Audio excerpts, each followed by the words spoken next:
This is the School Leadership Show, the only podcast dedicated to helping practicing and aspiring school leaders improve their craft. The School Leadership Show brings together thought leaders from inside and outside of education to deliver you the insights and tools you need to succeed in school leadership. In this episode, Jen David Lang of The Main Idea and I talk about critical feedback and difficult conversations. This conversation is based on a chapter in a new book by Jen David Lang and Kim Marshall, The Best of the Marshall Memo, Book 1, Ideas and Action Steps to Energize Leadership, Teaching, and Learning. This is a wide-ranging discussion about strategies for having crucial conversations with students, colleagues, staff, and parents. Enjoy this conversation with Jen David Lang. So I'm here with Jen David Lang, often co-host, sometimes solo host of the School Leadership Show. Thanks, Jen, for agreeing to come on again. Thanks for having me, as always. And we're talking about Chapter 6 of your book with Kim Marshall. The book is The Best of the Marshall Memo, Book 1, Ideas and Action Steps to Energize Leadership, Teaching, and Learning. And today we're going to go after Chapter 6. Critical feedback and difficult conversations. And as Jen and I were thinking about how to approach this, she had a good idea of starting with an overview of really the two kinds of conversations that the book gets into. Do you want to hit those first? Sure. Well, first of all, I think this chapter is important because having difficult conversations, many principals report, is one of the most difficult aspects of the job, as they say. We don't get a lot of training in that, whether, in our principal ed programs or anywhere in life. We don't have a lot of training for this. So principals find themselves confronted with two very common types of difficult conversations. One is when you're trying to change someone's behavior or practice. So you go to observe a teacher and the teacher is primarily lecturing. And you've already told that teacher that lecturing is not the best way for students to learn. So how do you have that conversation that kind of change the behavior? Or you have a teacher who's continually late to school. How do you have a conversation that will change the behavior? So that's sort of the first category of difficult conversation. And then the second category is when you find yourself in the middle of a heated situation. So a parent storms into your office furious that her son's bus stop has been moved a few blocks further from the home. Those kinds of in-the-moment difficult conversations. You're not necessarily trying to change the mother's behavior, but you're trying to handle gracefully this difficult situation. Does that make sense, those two categories? They do. And I think you hit on it initially, too. It isn't something necessarily that we get taught in school leadership school, but it's also something that some people seem to come by naturally, and that is frustrating to those of us for whom it requires work and effort. I don't know if you've noticed that. Yes. So why don't we go after the first one first? Let's talk about the conversations involving teachers and practice and competence and all those kinds of things. Sure. Yeah. I think that sometimes we think that the way to get teachers to change their behavior, or if you're a superintendent, get principals to change their behavior, is simply to tell them what to do. And telling people what to do is not what's going to change behavior. I think there's a quote in the third article, the fourth article. We believe that our feedback is the magic ingredient that will accelerate someone's learning. The research points in the opposite direction. So, if it were as simple as telling my husband to stop picking his teeth at the in a restaurant, then why wouldn't he just stop doing that? Or with the example of the teacher, can you just tell a teacher to stop lecturing? Right? That's not enough. And so I think there's a whole section of articles on the psychology of feedback in this chapter. We have to do a better job of understanding feedback. Feedback is complicated because human relationships are complicated. So let's take one of the articles by Sheila Heen and Douglas Stone, where they talk about sometimes we focus so much as the feedback giver on our feedback. What are we doing? Are we setting the tone right? Are we giving the right feedback? But we need to shift and think a little bit about the feedback receiver. What's getting in the way of the feedback we're giving? Because it's really the feedback receiver who gets to decide, am I going to use this feedback, right? Regardless of whether you're the queen of giving feedback, it's really on the feedback receiver. So why might the feedback receiver not be using that feedback? This article talks about 3 possible reasons. They might have a trigger from what you say, a truth trigger, a relationship trigger, or an identity trigger. So let me give an example. So let's do the teacher lecturing example. Let's say I go in as a principal, I see the teacher's lecturing, I sit down and I tell the teacher that he's lecturing and that's not an effective means of getting students to learn. So the teacher might have several reactions that would prevent him from taking in my feedback. First is a truth trigger. He thinks the feedback is off base. You know, everybody has always told him that he's an amazing teacher, and I come in and say that he's lecturing and it's off base. Or you came in for the 2 minutes of my mini lesson when I was lecturing, but the entire rest of the class was hands-on. So there's a question about the truth of the feedback. Then there's a possible relationship where he feels like, who are you? You're a first-year principal. I've been teaching for 20 years. So the focus becomes on the relationship, not on the content of the feedback.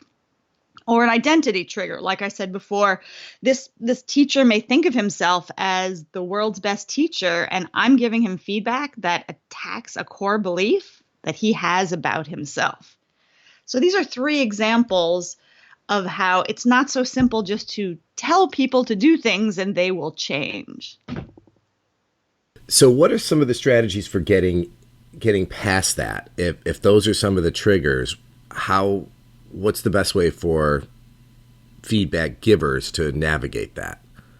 There are several suggestions in the chapter, but one really big theme centers around listening. That we cannot come in and have ourselves be the focus of the feedback. You've got to listen, because often we miss what's happening. Maybe that was the 2 minutes of lecturing and we missed the 58 minutes of hands-on engaging student work.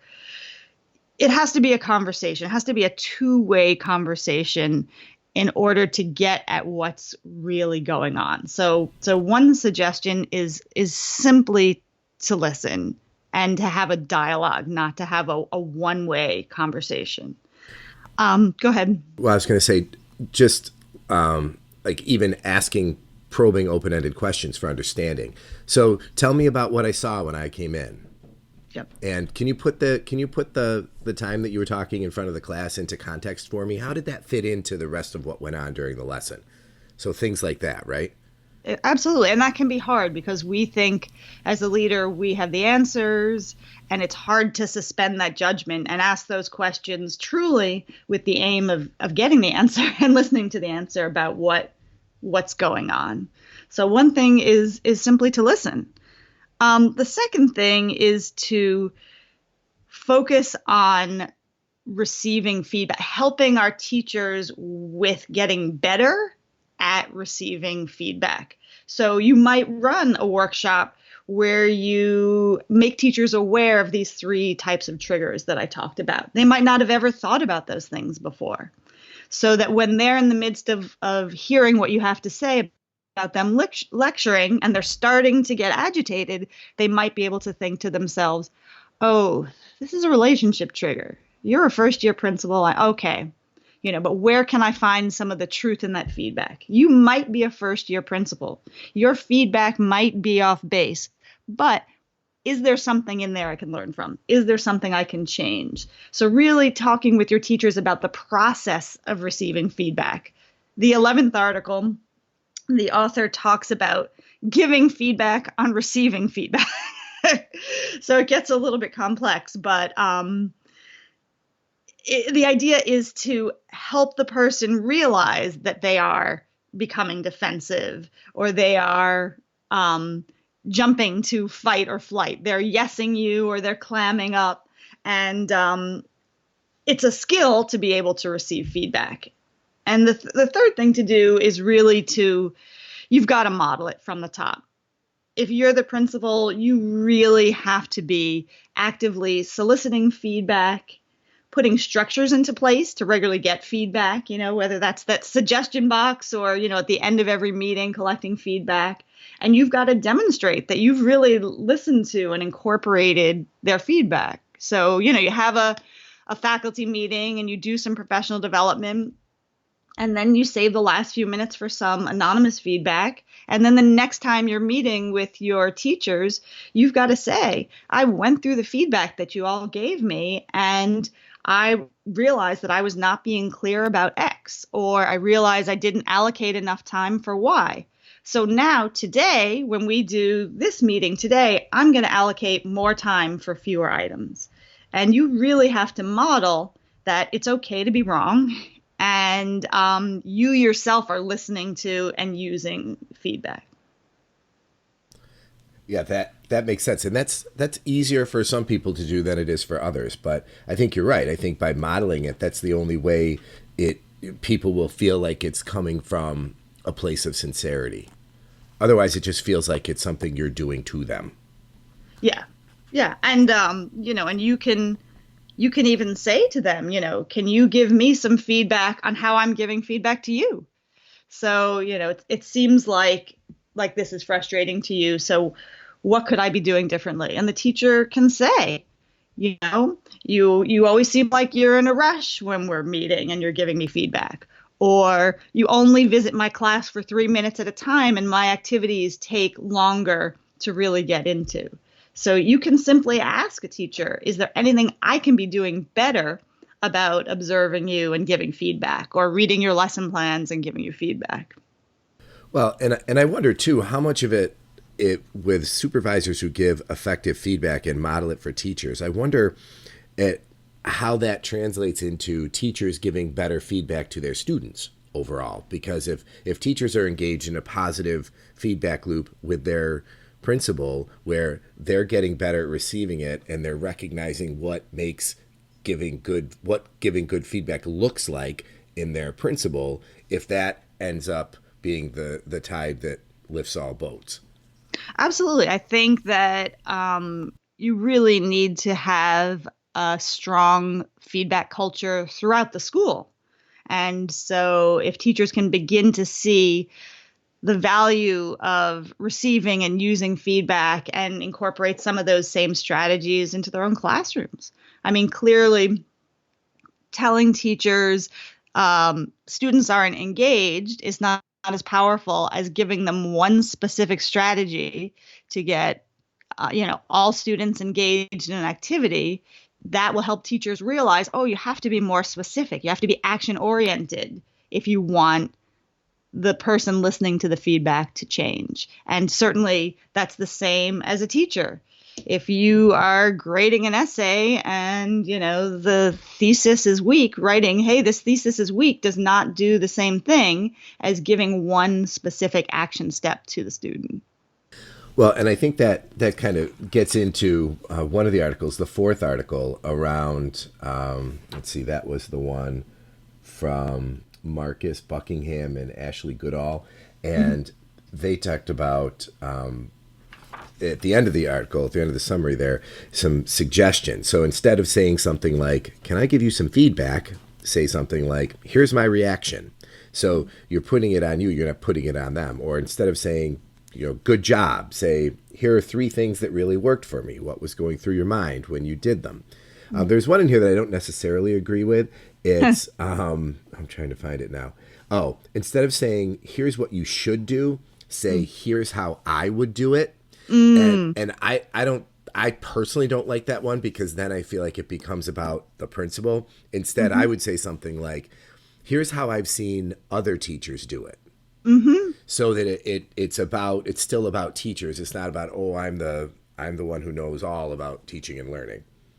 Absolutely. And I mean, I agree with you. I don't know that that's the best approach. And even the term should, if the point is that telling people isn't how they're going to change their behavior, it needs to be more of a dialogue. And the teacher needs to come to some of the ideas him or herself. It's not that you can't suggest any as a principal. You've been in more classrooms. You've been around longer, perhaps.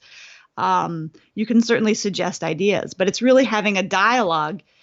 Here's some of what I've seen. Which of these do you think would work in your context? Which of these ideas resonates most with you? Which of them would meet the needs of your particular students?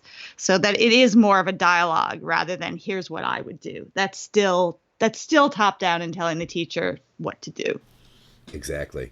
So any last final thoughts on the giving of the feedback to the teachers, and then we transition into talking about the difficult conversations with others?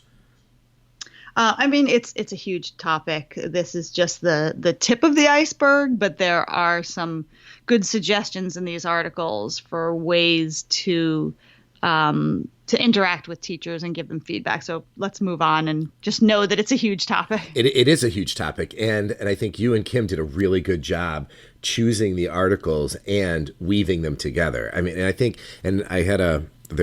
The previous episode to this was a conversation I had with Kim about the book generally, and just talking about how challenging that must have been to not only choose them, because there were so many, but then to try to weave them together and identify themes. And that's where you got all the praise, Jen. So it was the Jen David Lang Love Fest on my conversation with Kim about the book. So know that. Well, I'm going to have to listen to it as soon as it's up. I'm looking forward to it. All right, so let's make an abrupt transition here. So the second big theme in this chapter, go ahead.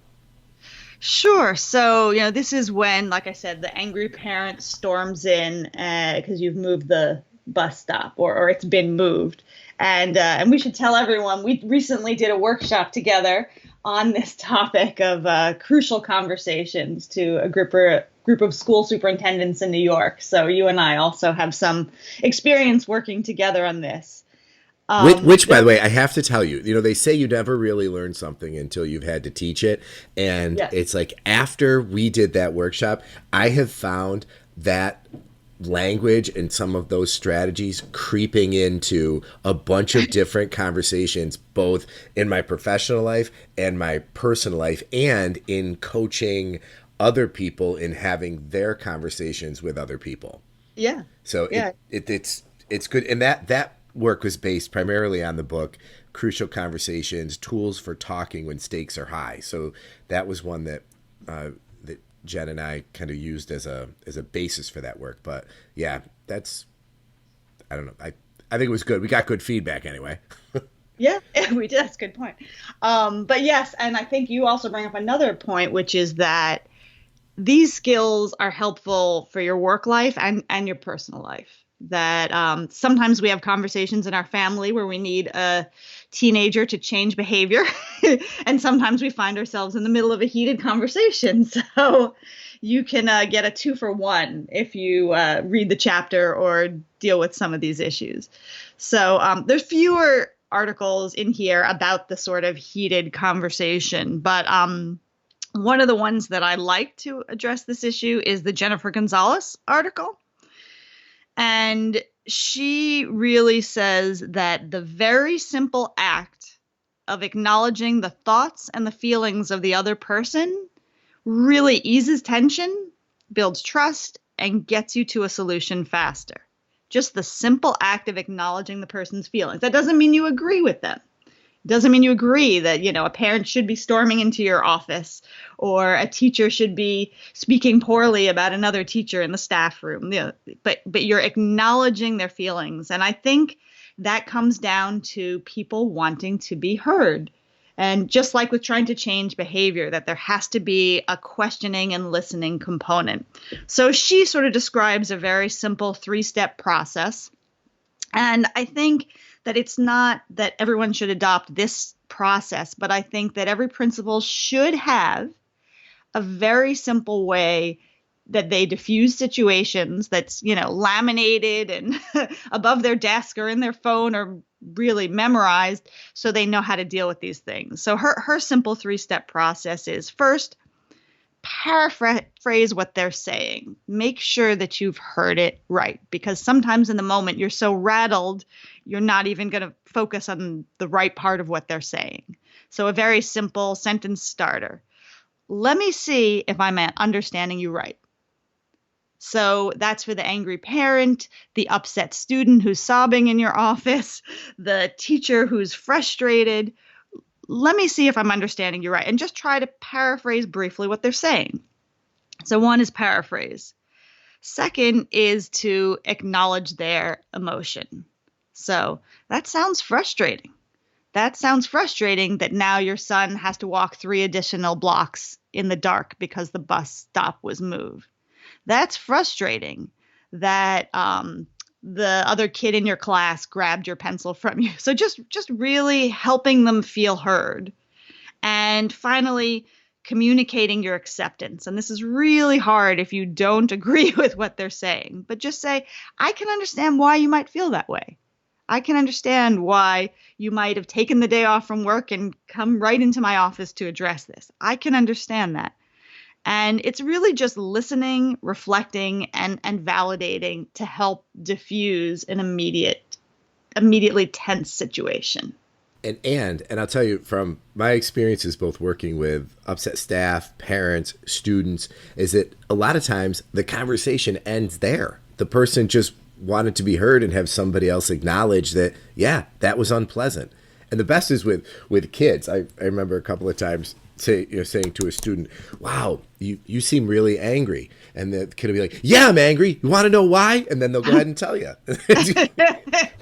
Yeah, exactly. And it works at home too. Rather than jumping to solve the problem, which is something I do too frequently, just letting them be heard. And I think just taking time to think about these difficult conversations before they occur to understand that humans want to be heard. And, you and I talked about this. This is not in the chapter, but from what we presented, that most challenging conversations come because a person feels like they are not being respected or you don't have a mutual purpose. So that helps in understand. So this person comes in and she's angry about the bus stop. She thinks you don't have a mutual purpose. She thinks the school just wants the most efficiency and she wants what's best for her son. The teacher comes in furious about the kid rolling her eyes in his class because the teacher does not feel respected by the student. And most things come back to mutual purpose and respect. And that just helps you as a principal just to understand. Because I think our knee-jerk reaction is, why are you telling me I'm the principal? I don't have time for this. This isn't important. This is minor. I'm not a therapist. This is not why I'm here. There's a lot of knee-jerk reactions we have. So I really think understanding and listening go a really long way. Well, yeah, and resisting, like you said, resisting that temptation to solve the problem out of the box, because in a lot of times people don't want their problem solved. And I bump into this at home all the time, where if Teresa comes home and she's upset about something and tells me about some kind of problem that went down at school, I now am to the point where I ask, are you looking for suggestions, or would you just like me to listen? and then that works.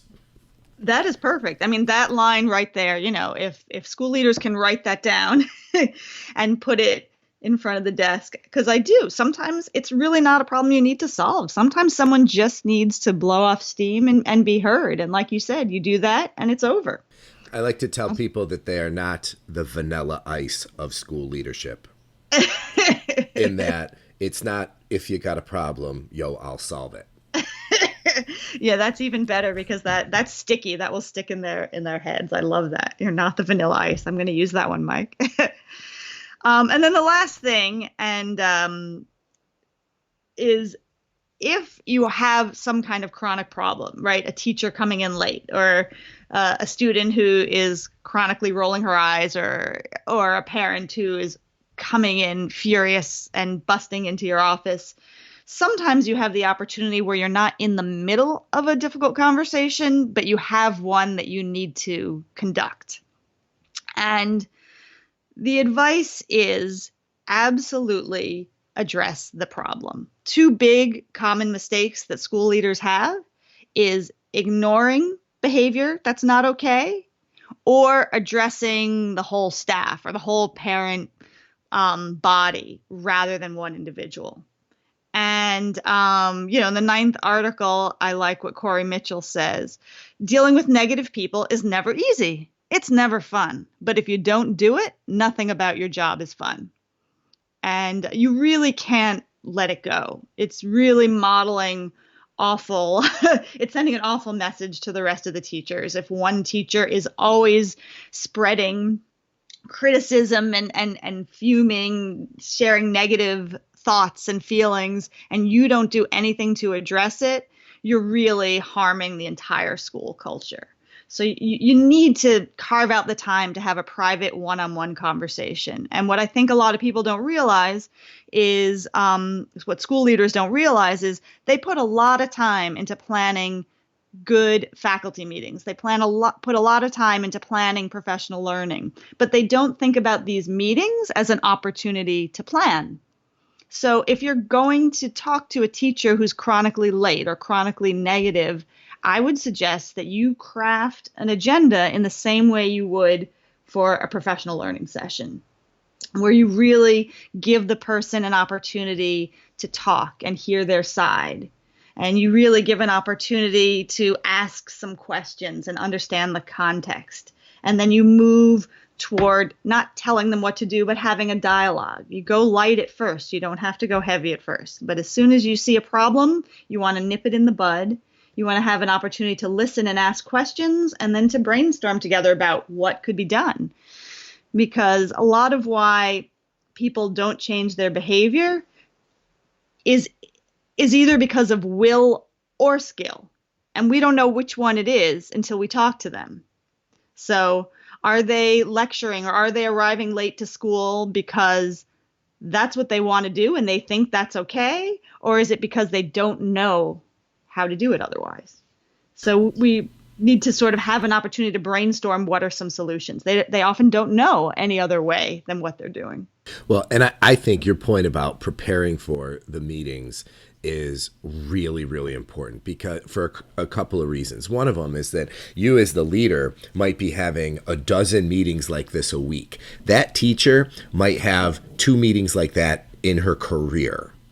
So I think sometimes, when you get into this, well, this is sort of routine for me, this is just what I do, and without really thinking deeply about the structure of the conversation, I think that just on its face can make people feel less validated. And then the other piece of it too is, if I would do this often, if I knew I had a really particularly difficult conversation coming up, I would definitely think about it ahead of time, maybe to the point of perseverating. But then I would also call a colleague. Often it was, when I was a principal, it was often my superintendent, and say, hey, will you just kind of role play this with me and let me talk through it so that you can kind of refine the language and get some feedback about what you're potentially going to say. Because there were times when I would call my superintendent and say, here's a conversation, let's kind of go through it. And I would say something and she'd be like, oh, no, don't do that. Do this. And it was better as a result of that. Absolutely. I think that we don't use role playing enough in training our leaders and even our teachers. I think it's a great exercise to have a superintendent role play conversations like this with principals, or even principals role play having these conversations with teachers. You don't really know what it's like until you're in the middle of it and the words are coming out of your mouth. Or, if you want an opening where you're saying to the person that you hear them, or you acknowledge what they're going through, or you're sorry if there's been a misunderstanding, sometimes you don't realize that you have trouble even saying those words, I'm sorry, until you're actually role playing it. So Mike, I think that's a great example of seeking help from a supervisor or colleague and role playing. Well, yeah. And then the more, it's like a muscle, right? The more you exercise it, the more you use it, the better it gets. Instead of, I read in the book, it says, validate. You seem frustrated. Like it needs to feel a little more authentic than that, Yes. I would think. So, Absolutely. Jen, I'm sensitive to time here, and I think we covered a lot in a short amount of time. And this chapter is really thick, like you said, on a lot of great information and very practical strategies to help people in those two different contexts of difficult conversations. And it's chapter 6 from Jen and Kim's book, The Best of the Marshall Memo, book 1. Any parting shots on this topic, Jen? Take a stab at it tomorrow. You're the leader. You can go into school tomorrow and model soliciting feedback. Send out a SurveyMonkey survey, or just simply ask people, what's something that I could be doing better at, and model tomorrow. And then there it was also in here, one of the articles had mentioned, if you have something as a leader that you are actively trying to improve, tell people. Say, I am working on giving better feedback. So feel free to this is your permission to give me feedback about how I'm doing on what I'm working on. Sounds good. All right. Well, thanks again, and we'll have to talk about which chapter we're going to go after next. Sounds excellent. Thanks again, Mike. Thank you.